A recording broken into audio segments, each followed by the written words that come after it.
Slimehouse TV, myself, Theo, and this video is just kind of like a random one-off.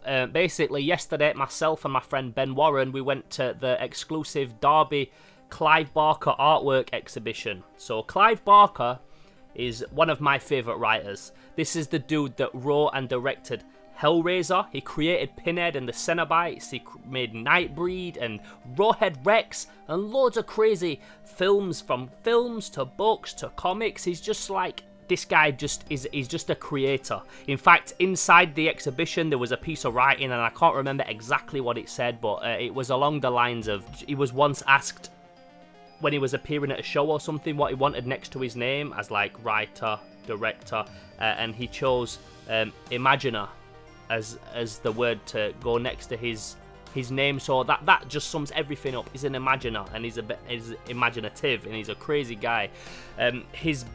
His work on stuff like Hellraiser is iconic. It's something that meant such a lot to me growing up, and we had the chance to interview Doug Bradley that plays Pinhead, and he talked all about how he first met Clive and how they was working together on the first film Hellraiser. You can look at our channel for that video. That's our HorrorCon interview with Doug Bradley himself. So not only is he an author and a writer and a director and that kind of thing, he also is a very established artist. So this exhibition was put together by a dude called Russell Cherrington. Now this is a guy who is not only a huge friend of Clive Barker's anyway, but he's also like a mad fanatic when it comes to Clive Barker artwork.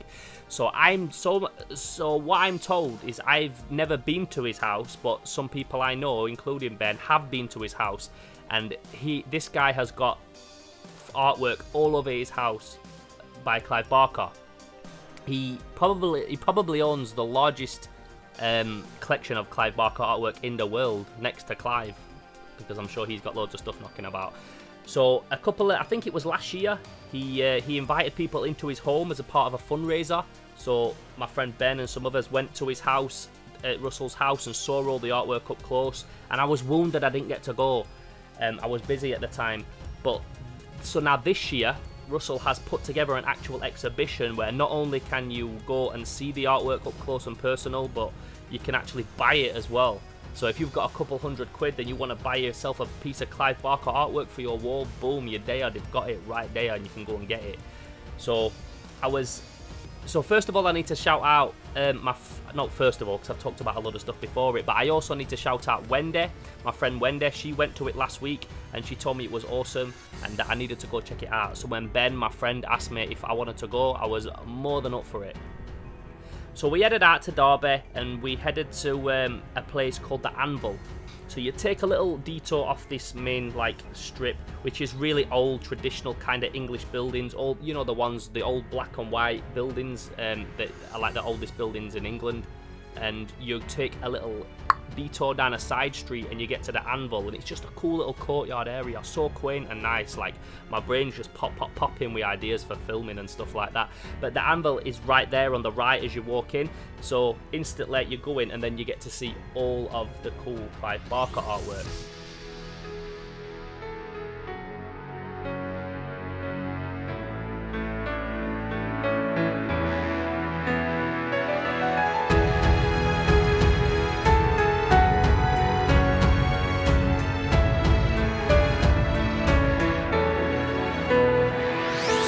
If we're working ourselves from right to left, it started off, if I remember, with a couple of like black and white images, like face stuff. Now the stuff with Clive Barker's artwork that I like is it's a mix between abstract and then form. I'm very illustrative myself. When I do artwork, I want every line to try and be as perfect as I can, and then I like to do a little bit of messy stuff around the edges for background and that kind of thing. But what Clive's mastered is he can draw really cool intricate stuff, but then he mixes that with like really mad abstract things as well. And something that you can see with Clive's artwork as well is it's not all the same. Many artists, you can look at one piece of their work and that transcends through everything they do, and you can spot their work out. Let's talk about someone like Graham Humphreys, for example. When you look at a Graham Humphreys piece, you can see it, and it doesn't even have to have his signature on. Boom, that's a Graham Humphreys piece, you just know it. But with Clive, it's different, and you can tell that he tries lots of different things and goes through lots of different like ways of thinking and mind frames where he's working on different pieces. So some's really sketchy and really abstract, some's a lot more illustrative, some's very colourful, some's very dull and black and white. So working my way around the room, I was just checking out everything. And one of the pieces that really stuck out to me first of all was a dude in like a camo jacket. So a lot of it is like fantasy based, and then other stuff is like that's really kind of like street and pop art. A dude with like a camo hoodie on, and it's done in what looked to me like Posca pens and pro markers. Not Posca pens, sorry, yeah, pro markers. And you can see how he's used like different coloured like felt tip markers to get different textures and tones and things like that. Working our way a little bit more around the room, you get to some more painty stuff, if I remember correctly. And there was one piece that was like, it looked kind of like a dead bird, like a mad crow face, really like rough painted, very nightmarish. I'm a big fan of like nightmarish things because I'm fucking weird like that. But he did one that's a nice canvas piece, all really abstract, and but then again you've got form, you've got the eye of this skull, and I could look. The thing about art, and I always say this, art is interpretive. It's whatever you think. I could look at that and say that looks like a mad ghoul bird, but then someone could be like, nah, if you look past that or around it, it's actually a cave, and that's just the shape that it's formed. Art's mad, and that's why I love art. You're never right or wrong in art, and that's something I like, because I don't like being wrong, especially in arguments. So I like the fact that with art it's interpretive. So that was another really nice piece. He had some and all these pieces were for sale. All these pieces were for sale. So for as little as £100, you could take away an original piece of Clive Barker artwork, which is really fucking cool. I wasn't big spending yesterday, but I wish I were, because there were some really cool things. One of the things that I really liked, he'd done this zombie. Like, it wasn't even framed, but he'd done a huge zombie, and it said something like a zombie fertilizing eggs. Something random and crazy. Clive's all about the craziness. If you see his films, Hellraiser, Nightbreed, all these kind of movies, you know what goes on in this guy's head. It's madness, and he transcends into his artwork. My favourite piece of the whole show was... So if you was raised like me, born in the 80s, raised through the 90s, you'll remember Pogs, yeah? Pogs, the little circular discs. Now, I don't know how many he did, but Clive did a run of Pog designs, official Pog designs. I don't know anyone that's got them. I might have got them, because in my storage units of all my stock, because I'm always selling retro toys, buying and acquiring collections, I've got some tubes that's full of Pogs. So I'm going to have to tip them out and have a good rummage through and see if I've got these. But what he had there were the original Pog designs that he'd drawn. It was probably like the size of a dinner plate, maybe the size of a dinner plate, and he'd drawn, and they had 3, and I would have had to have all 3. I couldn't have just been happy going on with one. I would have had to have all 3. Boom, boom, boom. Positioned really fucking nice on the wall like that. I'm just visioning it now. Envisioning an image that I will never have in my house. But yeah, so he's got these 3, and they were by far my favourite pieces. The zombie, and then that. And then to the left, we had some from a book that he wrote called Aberrat, which is a mad fantasy, colourful, really visual, painty, splatty kind of artwork.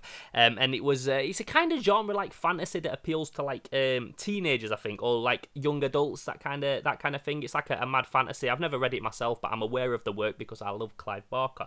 So we had a lot of them on the right side as well. And then it was also good talking to Russell Cherrington, just talking all about how we acquired some of the artwork, just talking about Clive Barker in general. You see, Clive Barker, although he's a very well-known author to, like, average people that I know, they don't really know about Clive Barker. I can't sit and have a conversation about his artwork on films with anyone, so it was really cool to meet Russell and to talk stories about working with Clive and that kind of thing. And then also just being able to go and see this firsthand with my own eyes. I love seeing artwork close up. You can flick through 1,000 books and Google images looking at artwork, but until you see it close up, it's so different. So like I'm good friends with Greg Staples, and I'm a big fan of 2000 AD artwork. And when I go to his house, he's got like original pieces framed, and you look close and you can see the little pencil lines where they've fucked up and rubbed it out, and then like used the rulers to get stuff right. And I love that. I love seeing the little bits where you can see how it was created. It's why I love making of videos so much. When I watch a DVD, I like to see the making of. I like to see how did they make it, how was that constructed, and then how can I take that and using my art to make my stuff better, and see because sometimes you can look at a fucking piece of artwork and you're just like, how did they ever create that? It's so good. So if you can see it close up in real life and see the little bits and bats where they did lots of little pencil lines and that kind of thing, I really love that. And the Clive Barker exhibition, obviously, you're getting to see this work close up and personal, and it's just boom in your face day on, and I love it. So shouts to Russell Cherrington. Shouts to Ben Warren for for driving us there. Shouts to my friend Wendy for the recommendation. And big up everyone for watching. I'm Theo Kane, this is Slimehouse TV, and for now, we're gone. Boom. As always, thank you so much for checking out the video. We hope you enjoyed it. If you did, please give it a like and subscribe to our channel. We're also on Facebook, Instagram and Twitter. And on top of all that, we recently set up a Patreon, so please check that out and find out how you can help us make Slimehouse bigger and better than ever. Don't forget to check out all the other cool stuff on our channel, and we'll catch you next time on Slimehouse TV.